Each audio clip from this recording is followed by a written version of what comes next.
NA का क्या मतलब होता है ये आज की इस वीडियो में सीख लेते हैं। NA का कई तरीके से इस्तेमाल किया जाता है। एक तो NA जो है वो ना के लिए कहते हैं, जैसे हिंदी में हम ना कहते हैं उसी की जगह पर इंग्लिश में नो कहा जाता है। यानी कि ना का मतलब होता है किसी चीज के लिए मना करना। यानी कि जैसे मान लीजिए आपके किसी दोस्त ने आपसे पूछा आपने खाना खाया और आपने खाना अभी तक नहीं खाया है, तो आप कह देते हैं ना। ना मतलब नो।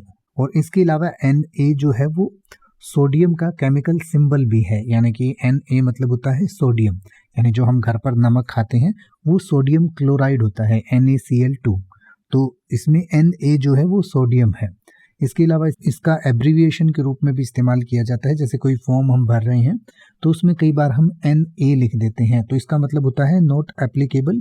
और कई बार नॉट अवेलेबल के लिए भी हम NA लिखते हैं। नॉट एप्लीकेबल मतलब जैसे मान लीजिए कि आप कोई फॉर्म भर रहे हैं और उसमें आपको भरना है कि आप मैरिड हैं या अनमैरिड हैं, तो आपने लिख दिया मान लीजिए आप अनमैरिड हैं, तो आगे पूछा गया कि आपके बच्चे कितने हैं, तो बच्चे तो फिर अगर आप अनमैरिड हैं तो वो एप्लीकेबल ही नहीं है वो सवाल आपके लिए, तो उसमें आप NA लिख देंगे, यानी कि ये आपके लिए नॉट एप्लीकेबल है। और इसके अलावा कई बार कोई इन्फॉर्मेशन आपको भरनी होती है तो उस इन्फॉर्मेशन में आप NA लिख देते हैं कि ये इन्फॉर्मेशन अभी अवेलेबल नहीं है, उपलब्ध नहीं है। तो इस तरीके से NA का अलग अलग तरीके से इस्तेमाल किया जा सकता है।